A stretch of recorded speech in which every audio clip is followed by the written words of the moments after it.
welcome everybody. My name's Tim Geyer. I'm with World Urban Parks and I'm the co-chair of Asia Pacific, and I've been liaising with the World Health Organization to bring collaborations with our organization and bring seminars and webinars, etc., to you.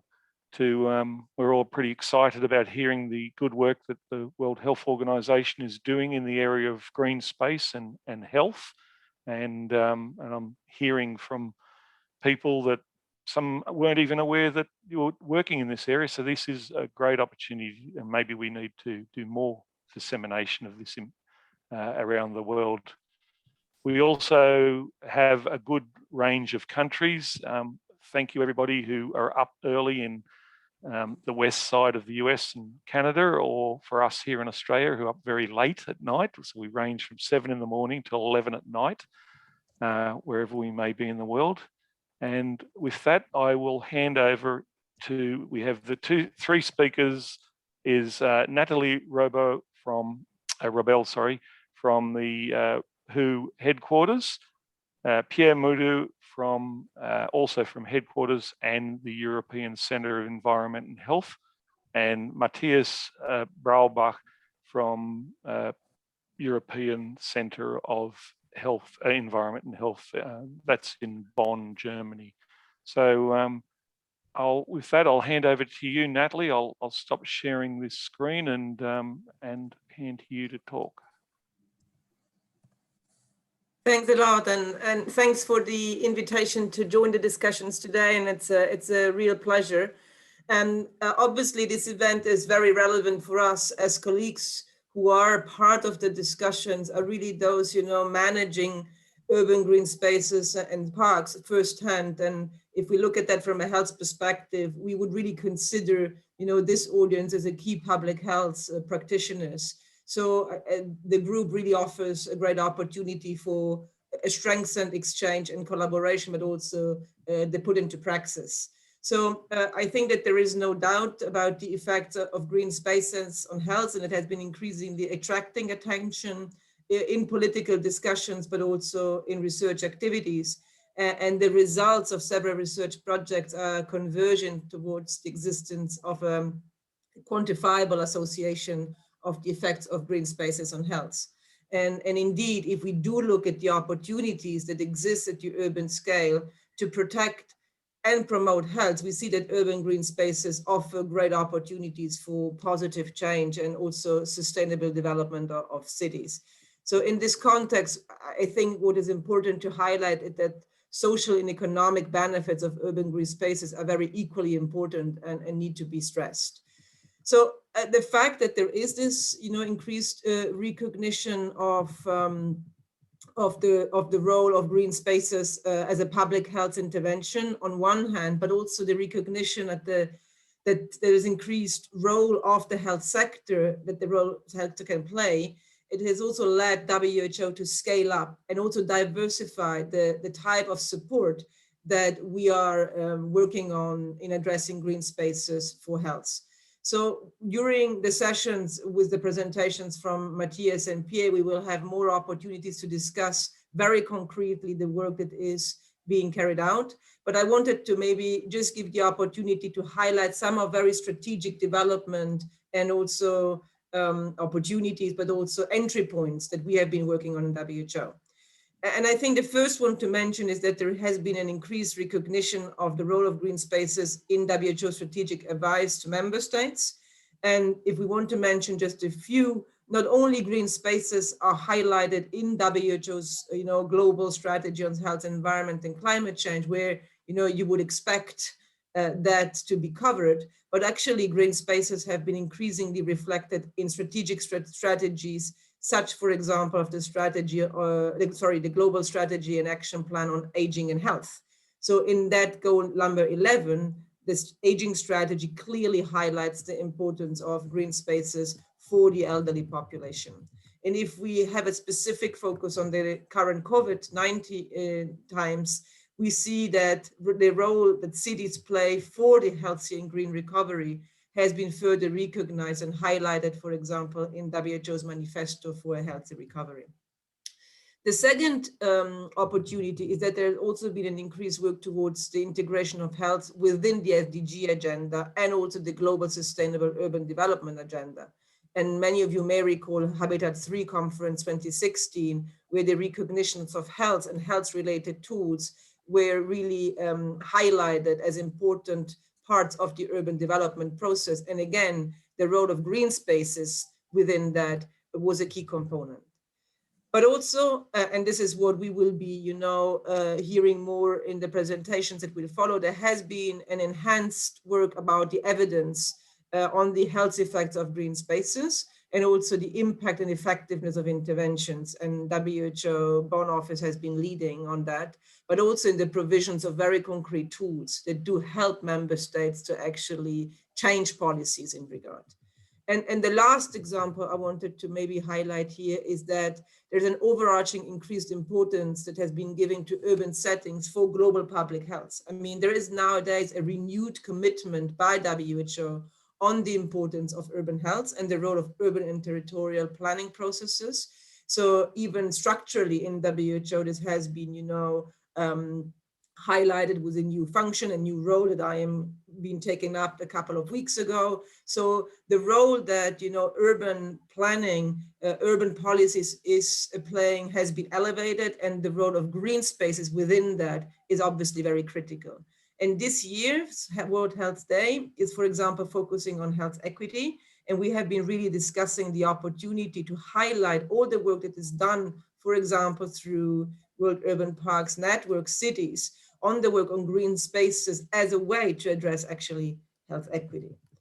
So maybe just in conclusion, just to say that there are obviously testimonies of a range of increased scientific and policy work in WHO, and it's diversifying. But I do think that there are still some key issues that are outstanding, and they do require some further work and uptake by the community. And I think this group will be very instrumental for that. Is that first of all, as we very often say, the proportion of the work on green spaces and health is being done in the global north. And I think we need to have other regions being more involved. Also, the definition of green spaces is very different. It varies across countries, within countries, across the UN agencies. And I think that there is a need of having more attention to that.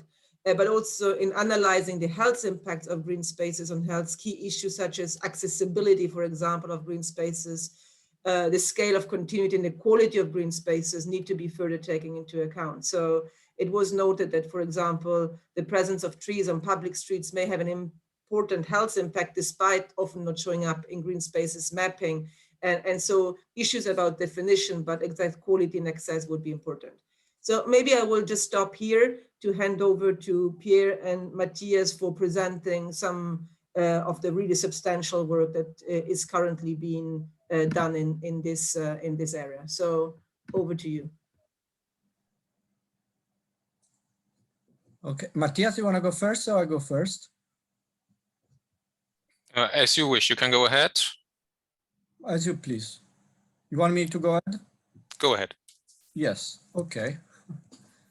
I don't know if there are questions anyway, just it's interactive session, so maybe questions are later. There's a session on there will be time for question and answer. I will share my screen and okay.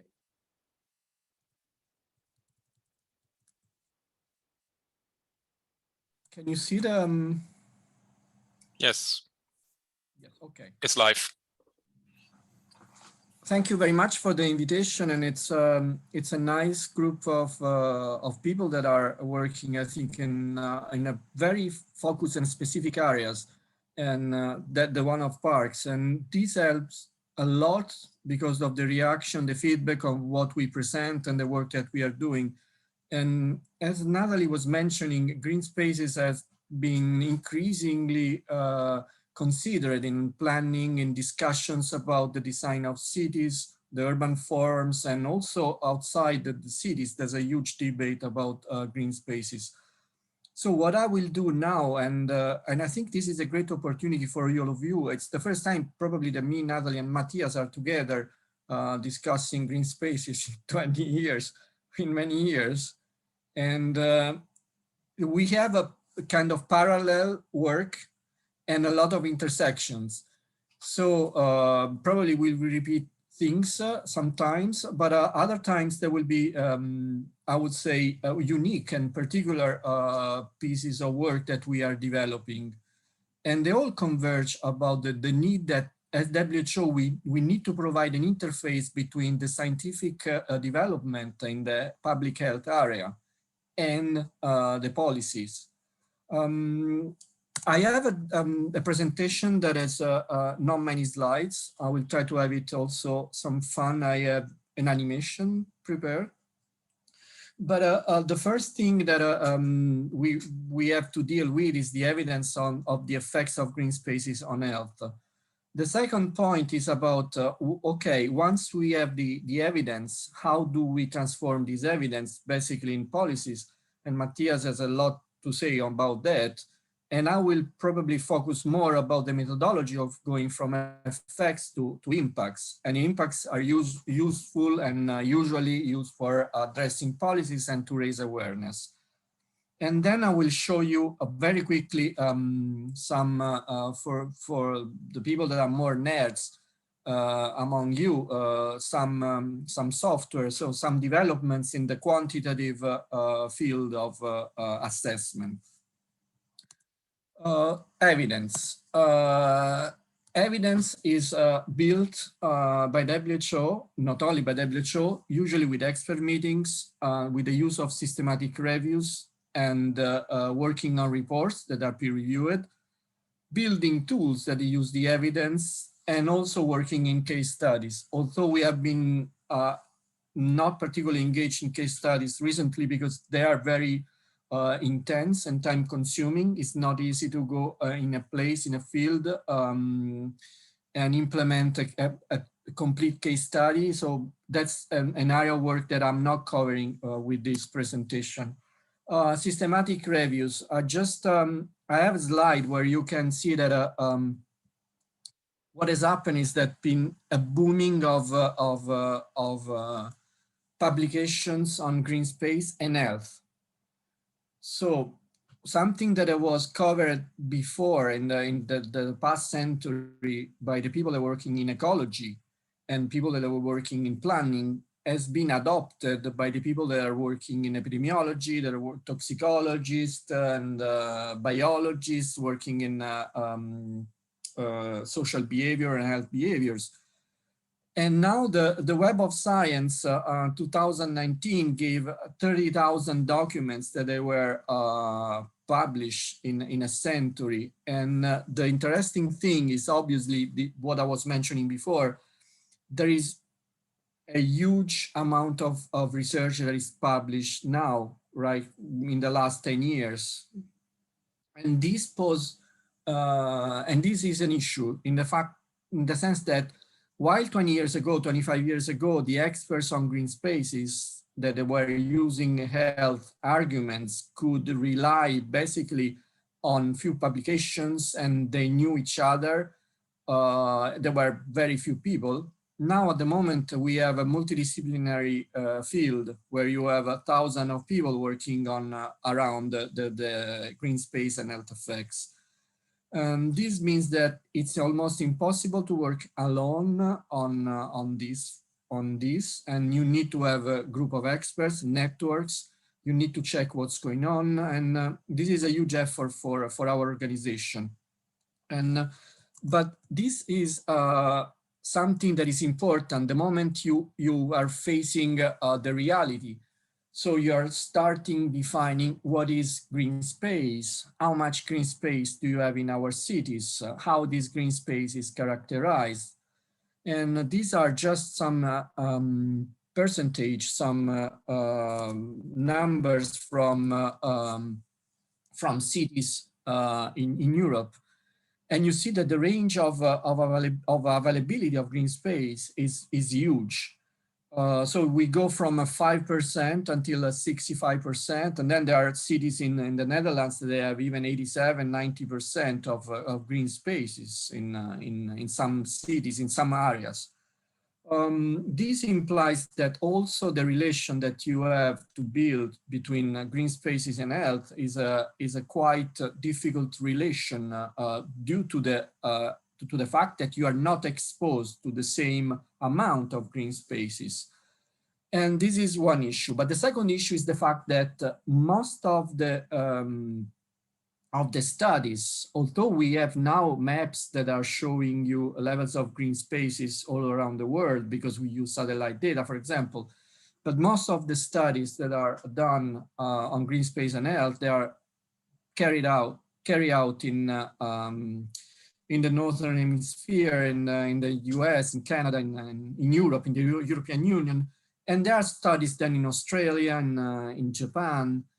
But it's a limited amount of countries that where you have research, where you have people reporting about the effects of green space on the population. This is just to give you an idea about how the discussions went so far among academics, among researchers.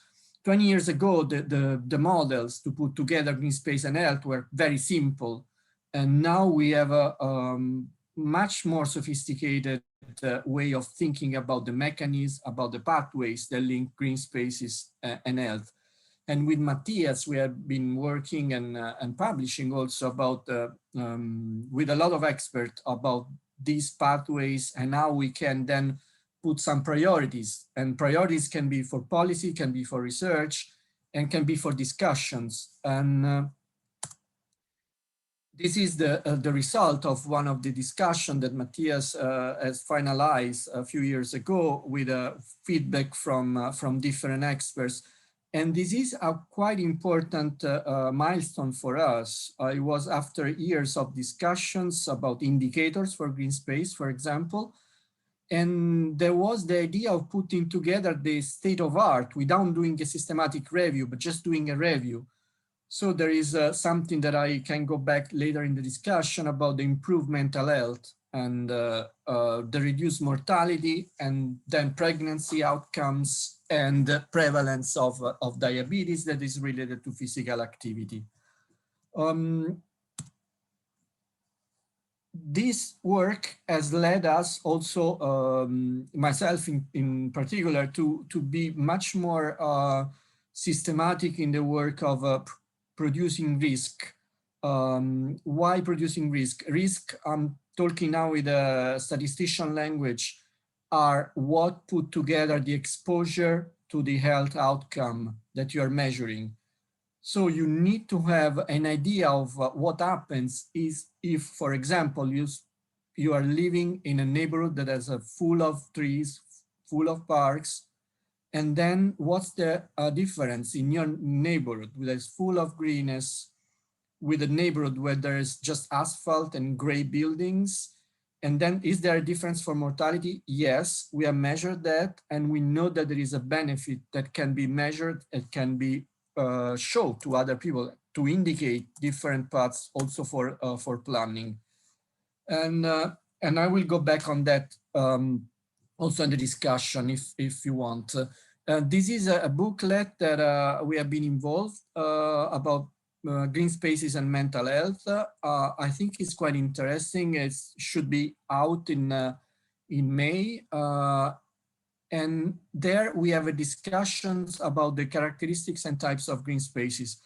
So we are not only satisfied with the fact that we discovered that there are differences between people living in neighborhoods with greenness, with the percentage of greenness that we can measure in a way or another, but we want to know how much people have mental benefits according to the different types of greenness, the different characteristics. If there is a park, if it is private gardens, if it is a sport club with trees and all that kind of things. And this will be out in May, and also it was discussed with some of you in November. Another kind of work that we are developing, and this is a long-term project, is understanding very well the relation between air pollution and green spaces. I don't think we will have a conclusive word on this, but at least I've been following this for many years, and this year I really would like to have a report.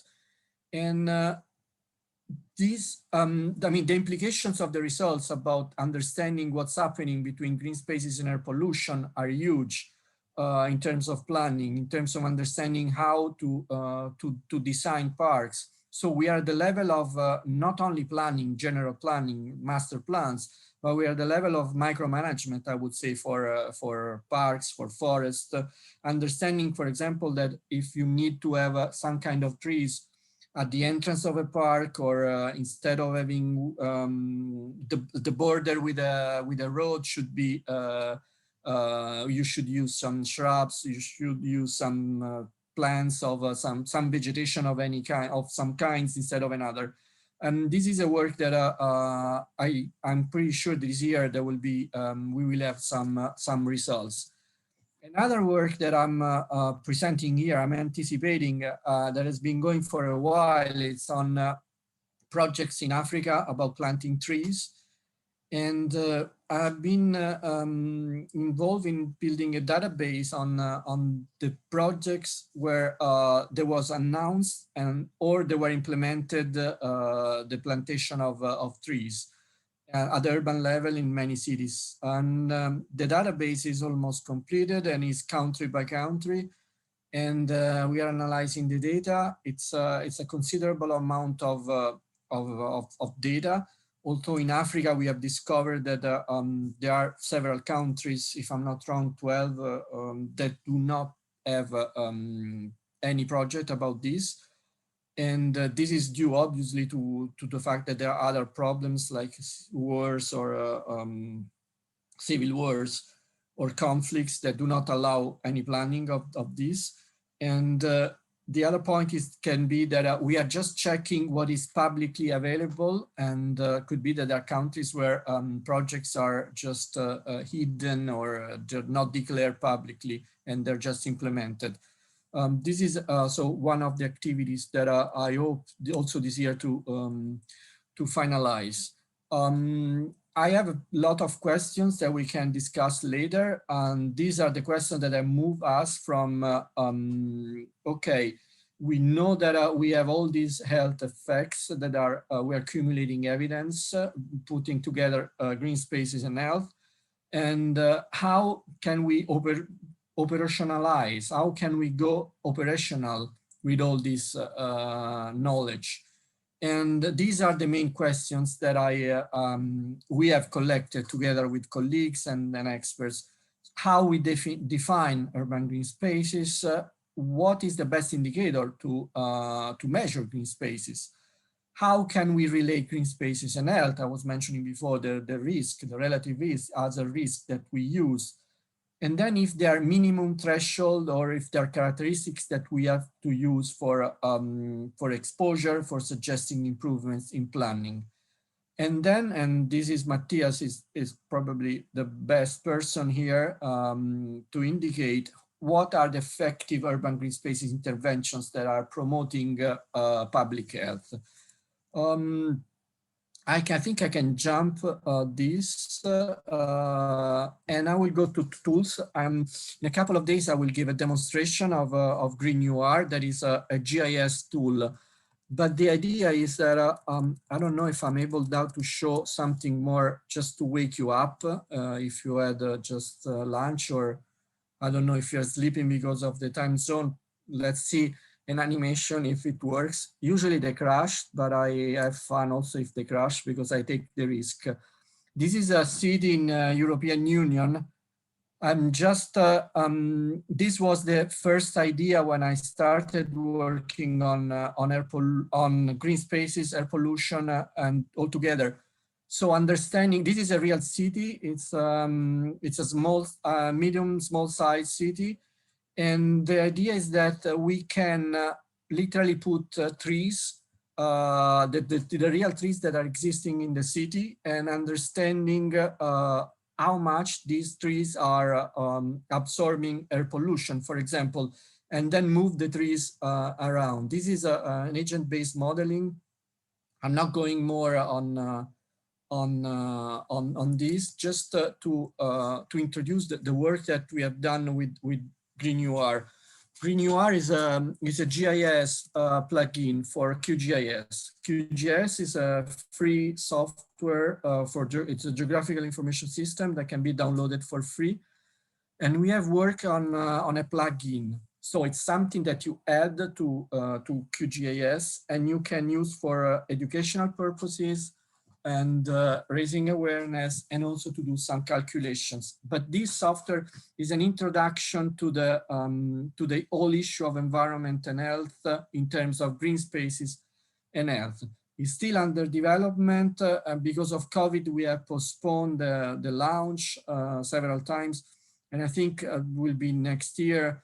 And this year, again, we are taking the time to go through the development of the prototype.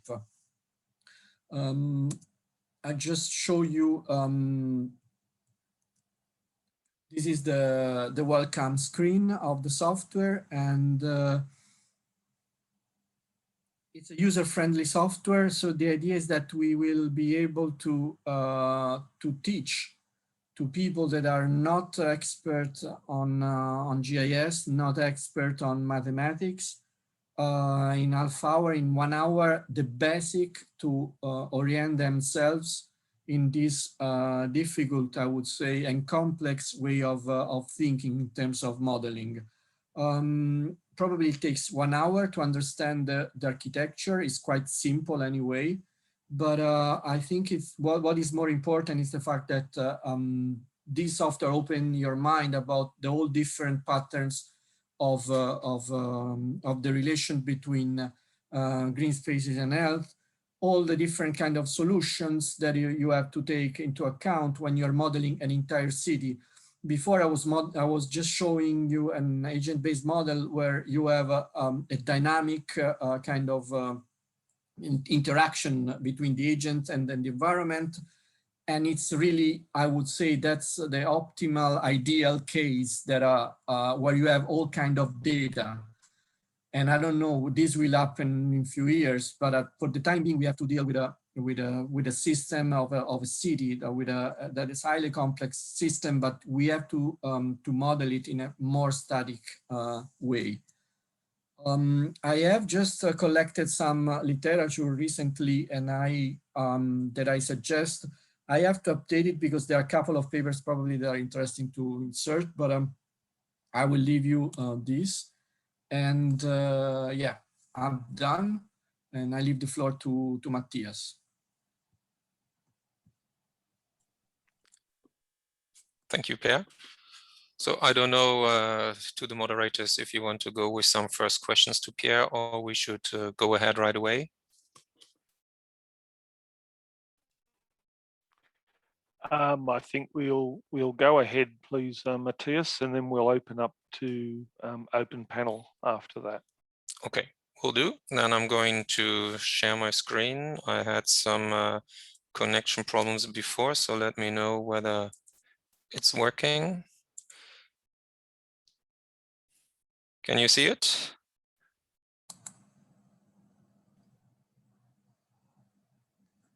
Is the opening slide visible? Yes. Okay. Yes. Yes, we're good. All right. So I'm going to present a little bit on what Pierre has introduced already, the work that we have done at the WHO European Center for Environment and Health on urban nature, starting with the urban green spaces, but then also looking into blue spaces. So I would like to look at both dimensions on the urban nature and not only at green exclusively. So it will simply be presenting our work on these two areas, and then I'll like to follow up with some personal experiences made that could also pave the way for discussion and share, getting your impressions and your views from different areas on the practice side on park and park management. Before going into details, Pierre has presented a lot on the science and the knowledge we have on urban nature, specifically green spaces and health. for everybody who wants to go beyond that and really look at nature, biodiversity, and health implications.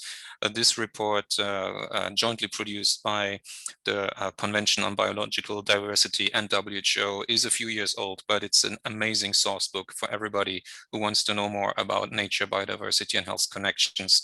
So this is suggested and recommended reading for everybody interested in more detail on that subject. Now going into more the work we have done, as Pierre has introduced, green spaces have a lot of different pathways to health.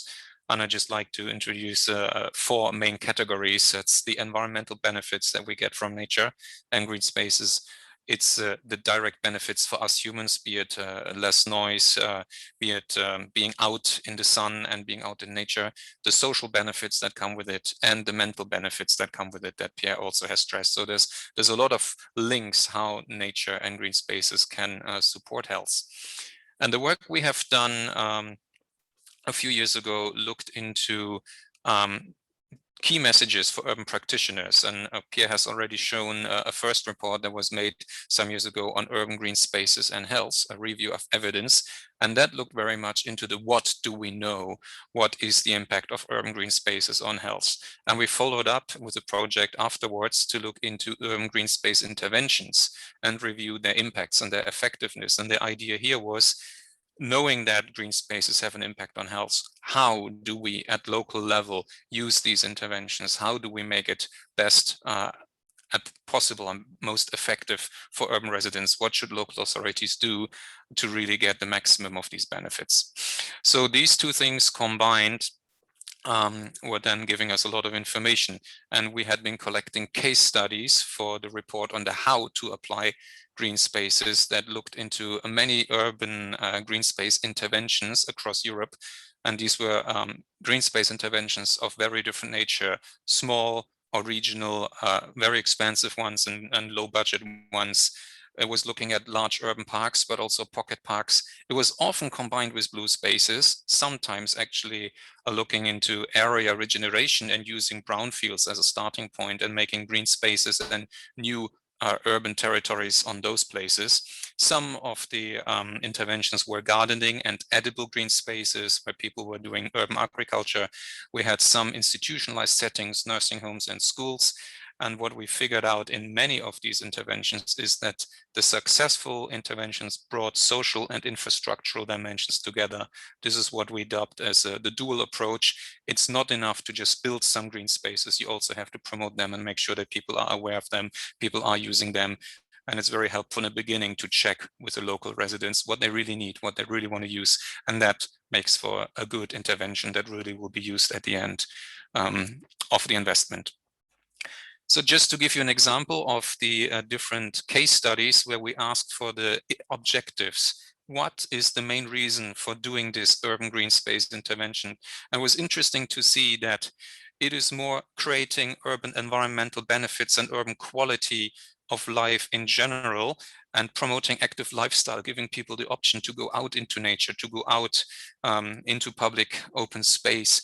That was in most cases the key objective, or at least a strong secondary objective, while equity and then especially health is a little bit more on the side. It is hardly the main reason for cities to invest into green spaces, but it is definitely considered as a core benefit.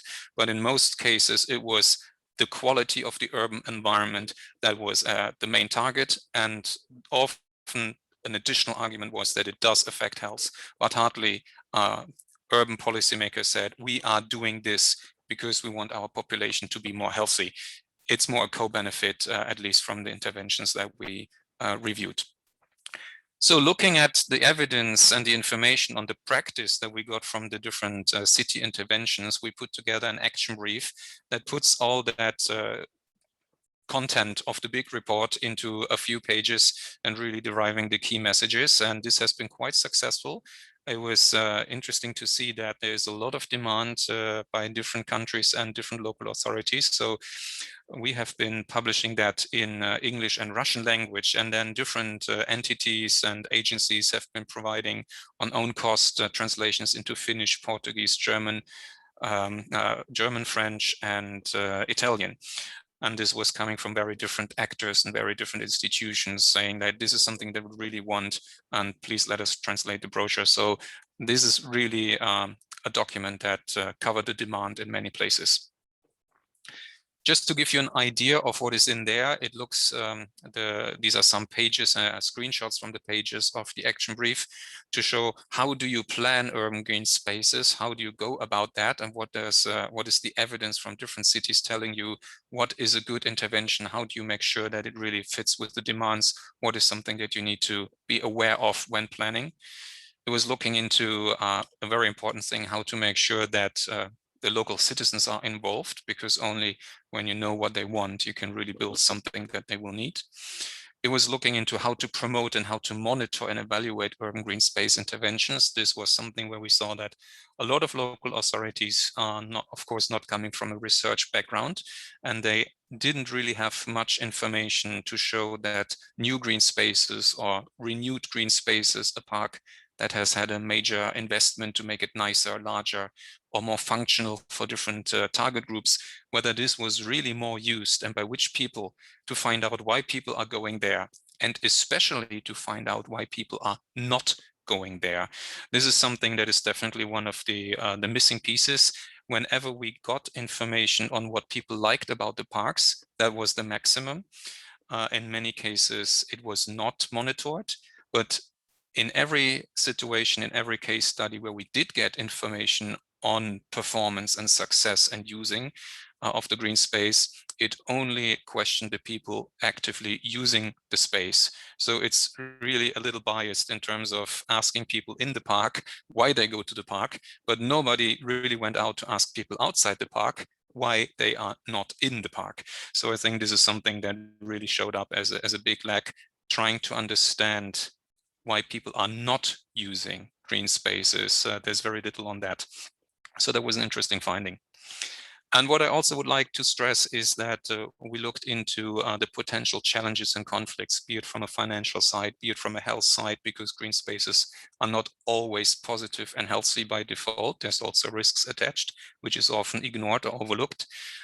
Issues of gentrification and other things that need to be considered to make sure that the green space build is as healthy as possible, also by looking at the risks they potentially may pose. So this is a type of information we pulled together. And a year after the green space, we're involved in a Blue Health project. Blue Health is a European consortium under the Horizon 2020 framework. It's just finished a few months ago. And the Blue Health project has designed a set of tools that could also be interesting. And some of them would also link to blue spaces, because often blue and green are interlinked. So some of the tools may also speak to the green space section. So here, WHO has done a decision support tool to support health benefits of blue spaces. The idea is that it's supporting decisions by planners, managers of blue spaces to make sure that they are as healthy as possible. It is structured in 3 tracks. And as I mentioned before, looking on the one hand to minimize the health risks, and on the other hand, to increase the benefits. And that is health benefits, and it's also eco and environmental benefits. And the tool is doing that for 6 different blue spaces, because they are not necessarily the same in terms of risks and benefits. So this was launched, no, this should be November 2020. Sorry, it's out there already. And this is the overview that you see for the tool. These are the different aspects covered in the protecting human health by blue spaces. It looks into injury, waterborne diseases, climate impacts and extremes, and vector-borne diseases. And then it looks into benefits, the mental and social side, and the physical activity side. And it's looking into the ecosystem benefits that at the end of the day also provide, of course, benefits for human citizens and societies. So this is a short snapshot, and if you are more interested, you can go to the Blue Health 2020 decision support tool website and see more and how it works. At the end of the speech, I would quickly like to summarize my personal experiences. That might also be a starting point for discussion. It was interesting to see that the urban green spaces and health in the literature, you have a lot of publications looking into the straight link into health, but on the practice side, it seemed to be more a co-benefit in the awareness and the argumentation of city leaders. The main argument is actually we want to improve the quality of our cities, and this will of course have some health benefits, but it's not the key argument. What came out of the discussion on the case studies, that cost and maintenance was an underestimated problem, especially that you get some specific funding to do a park or something very nice on green spaces, but you don't get necessarily the funding for long-term maintenance.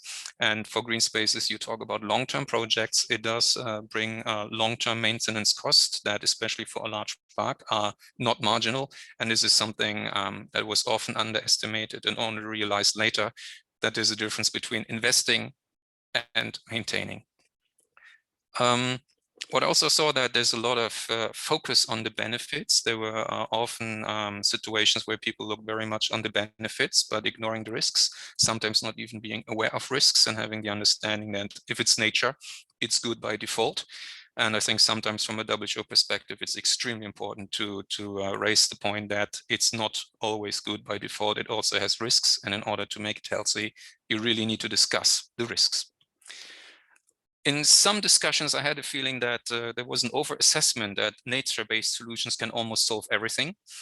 I think there's a lot of things that nature can do on the social, on the health, on the environmental side, but often I had the feeling that maybe it's a little over-assessed, overcharged with how many solutions it should deliver in parallel.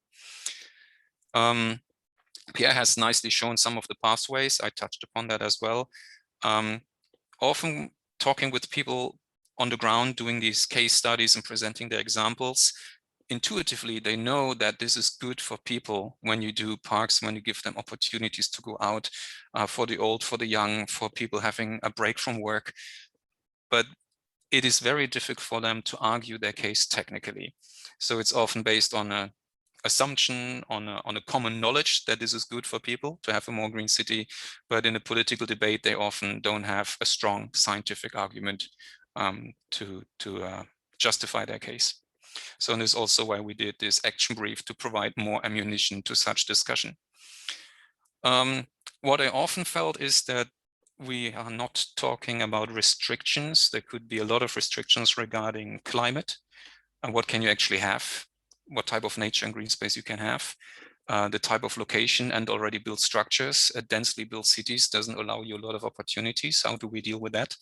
We are often looking into the very nice examples in cities where it's possible, but you don't necessarily do the same thing in the neighbor city easily. And also acknowledging the long time scales that you need to have a park fully ready to offer all its services. It takes a while and a long, strong investment. Part of the discussion was whether we approach this as nature in cities or nature and biodiversity in general. Is it something for people or is it for nature? Is this the same approach or not? Do we want it to be the same? So how do you approach the whole discussion? Are we talking about nature for the sake of people or nature for the sake of nature? As I mentioned before, blue spaces seems to be a new topic that is trailing behind the green spaces, but is very much connected. So I think it's very reasonable to look at them in parallel. And definitely there's a new opportunity to raise the importance of nature and green spaces, blue spaces as well, during the, what did I write here? The COVID-10, okay. The COVID pandemic made people and decision makers value nature in a much stronger way during the public restrictions, and that is definitely an opportunity. I would like to highlight that just a few weeks down the road, we are going to have a webinar where we launch a WHO European report on nature and biodiversity and health, which is not providing new evidence. It is simply looking into a summary report that will inform different stakeholders that may not be experts on nature and biodiversity and health linkages to understand the topic and to be better equipped for the local work. So everybody interested in this, we have provided the registration link to Tim. I hope it has been sent out, but I will also post it in the chat so everybody can send it further on to the interested networks. And with this, thank you very much and looking forward to discussion.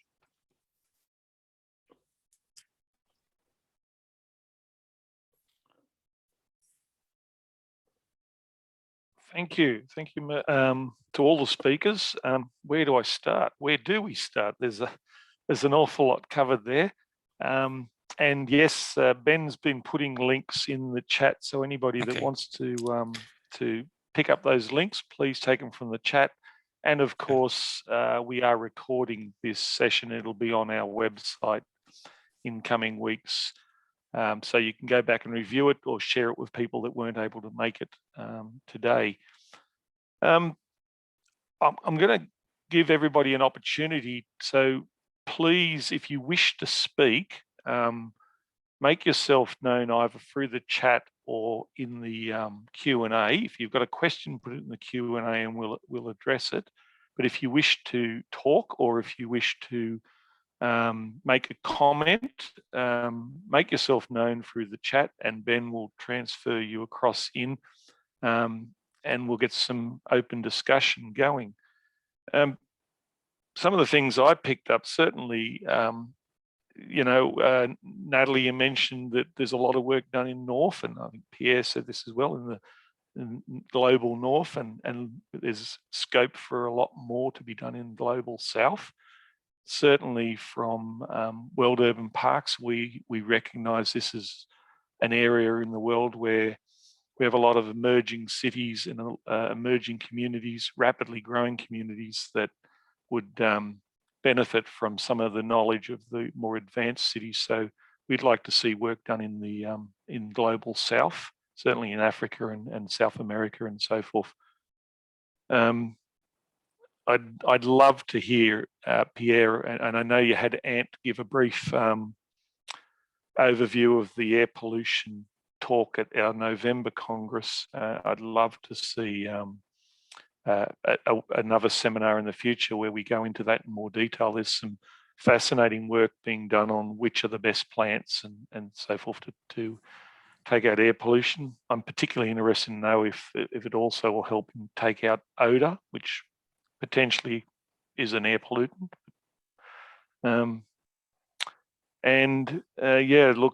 We look forward to the release of the booklet in May on the green-blue spaces too. We'll certainly do what we can to promote that out to our audience. So, have we got any questions for our speakers?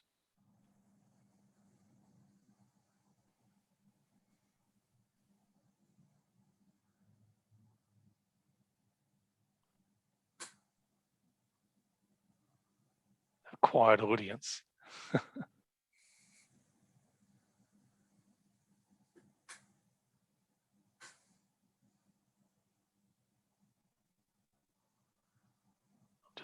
I'm just looking at who is in our group at the moment to see if I can prompt anyone.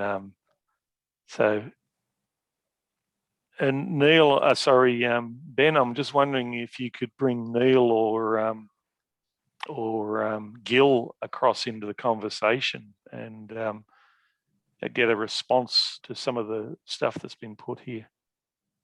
Not to want to put them on the spot, but I'd love to put them on the spot.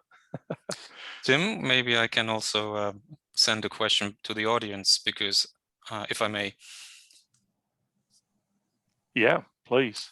I made the point that in the European case study collection, we found that there was very little knowledge of the people running the interventions and building green space in the cities on why people are not using the green space. They knew, if they knew something, they knew why people would be using the green space and go to the park, but they couldn't inform why people would not do that.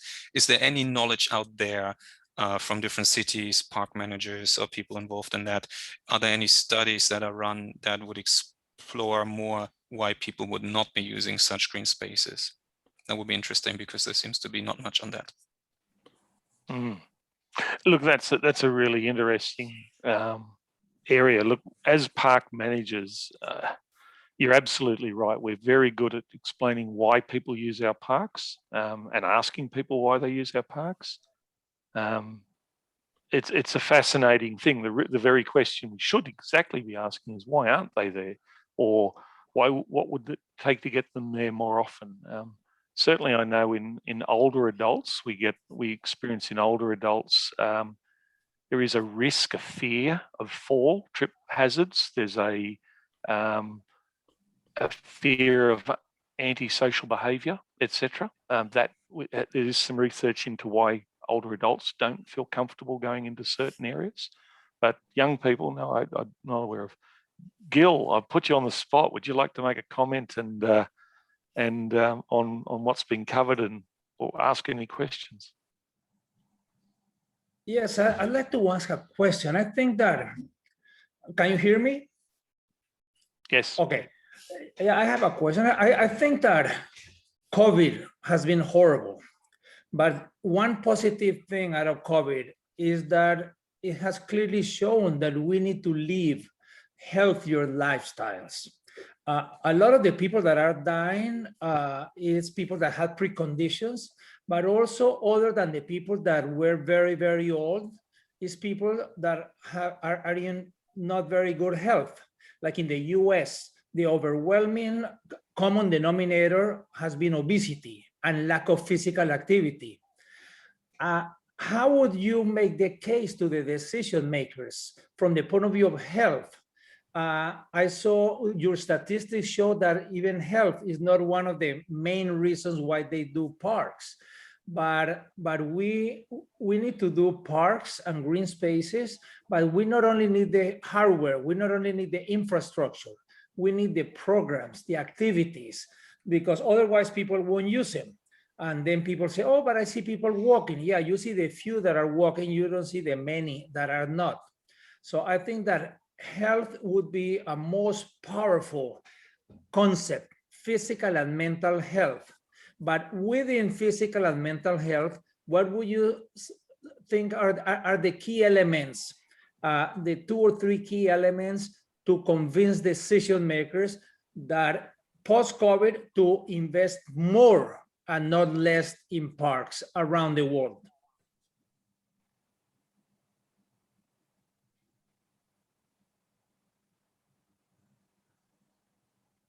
If I may, very quickly, I think the COVID is really, what is coming out is how much people are using and going back to use parks in cities where they were, the percentage of people now visiting parks in Europe, for example, is really much higher than the 2 years ago, 3 years ago. These are statistics.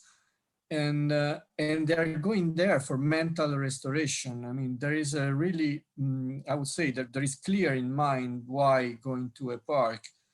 And the benefits are that you have to use with planners, I think are various and are many. You are putting mental health and physical activity, but the cost, of not having a park are huge.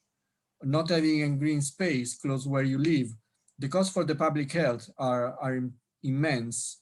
And as politicians, usually they think more about, consensus and money and budget.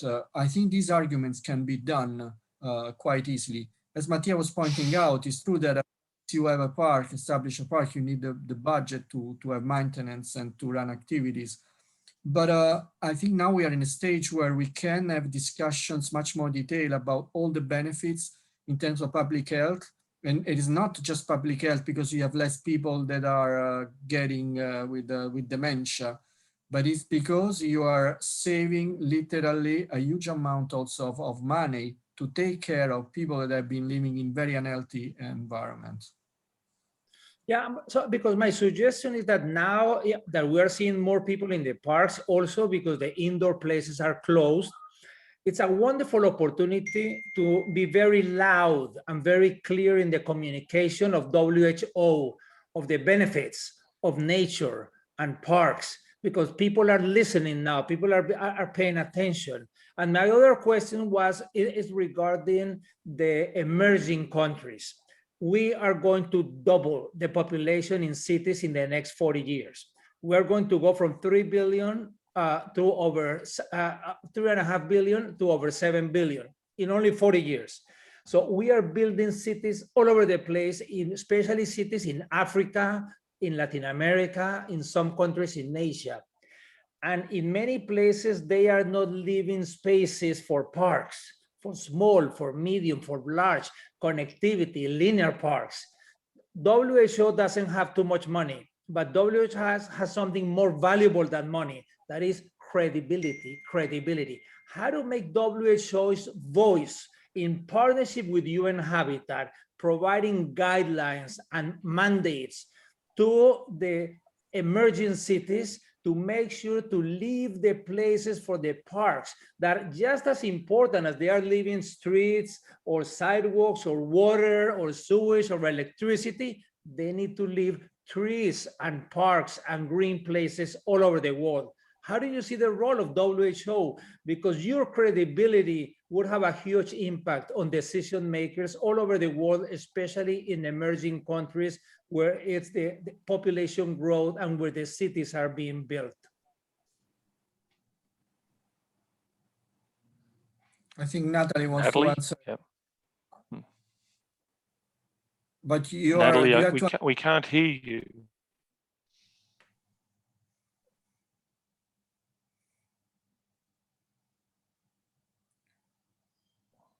Natalie, you're muted. No. While waiting for Natalie to jump in and answer very quickly, at the WHO we have a project. It's a pilot project called the Urban Health Initiative, where we have Accra and Kathmandu. There are two cities where we are going in the detail of what has happened literally in the last 30 years in terms of land use and consumption of green spaces.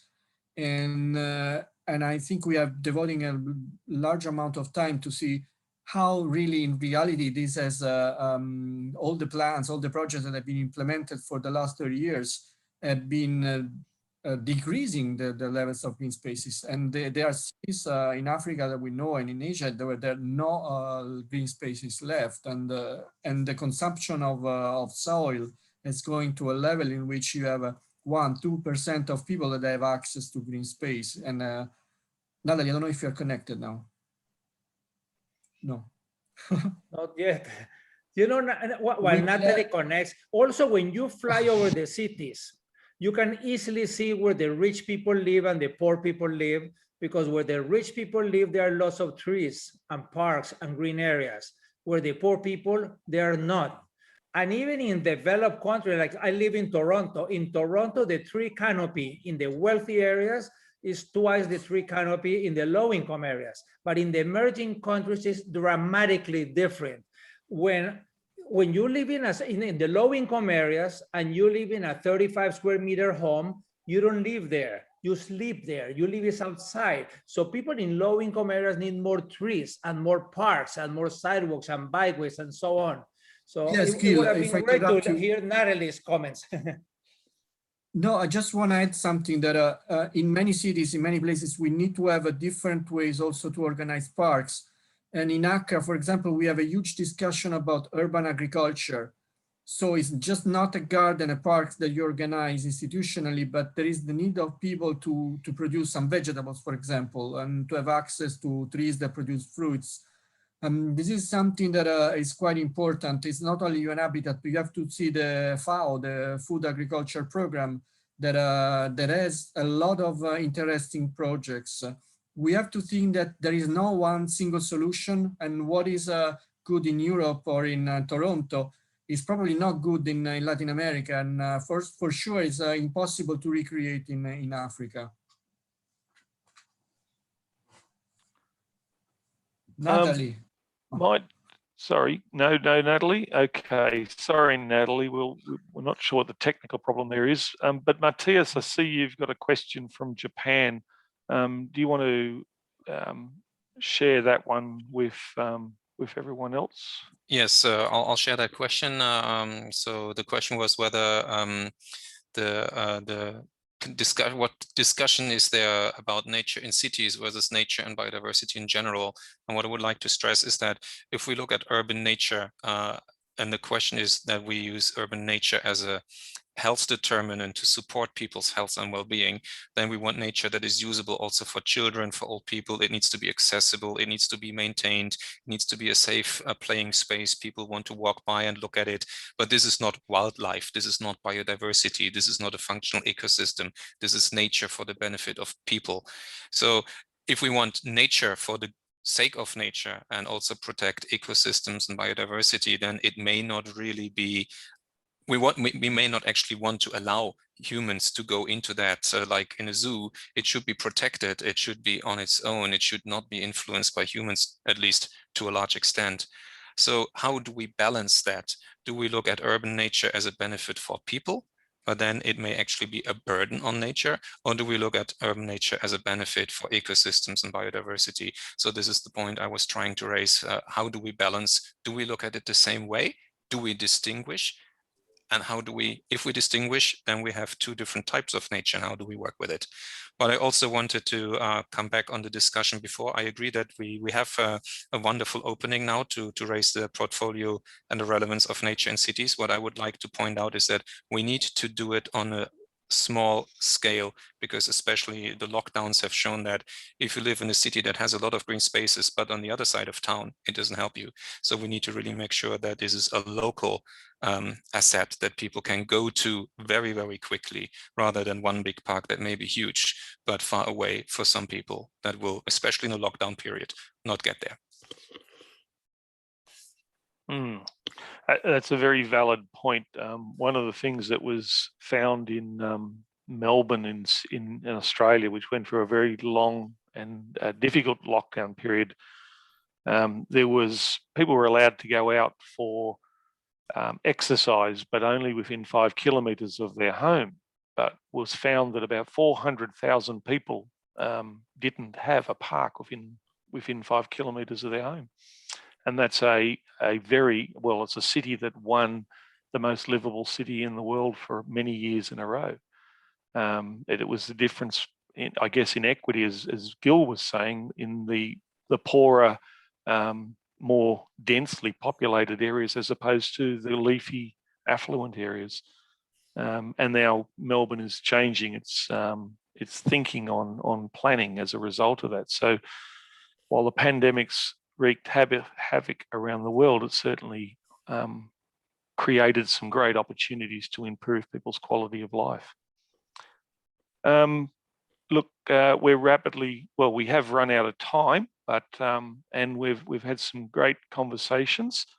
I think we'll see, and Natalie certainly has put an answer in there in the chat there, Gil, because unfortunately her microphone has gone on her.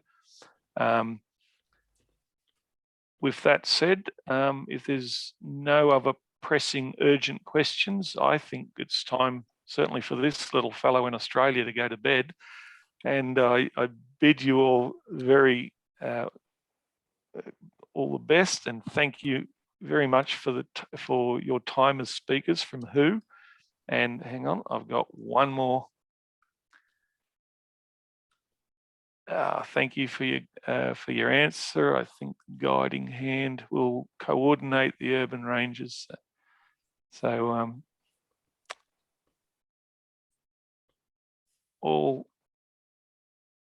any closing comments before we go, Matthias or Pierre? And well, maybe thank Natalie. Just in response to the feedback on the answer, I think it is really something that we need to put an eye on how to distinguish that we benefit from urban nature, but at the same time don't overstretch and destroy nature by using it. I think there's a lot of examples of parks that are overused and then they completely lose their value, and also their value to nature, of course. So I think this is something very important to look at, to see it. What do we actually want from nature? Where do we want to go in? And where do we actually choose not to go in?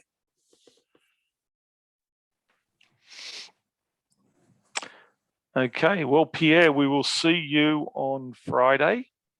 And for anybody that's still on, I have, at this stage, I've deliberately kept a couple of places in that workshop on Green You Are vacant, in case someone suddenly popped up today and said, I really want to be part of that. So if you do, please get in touch with Ben.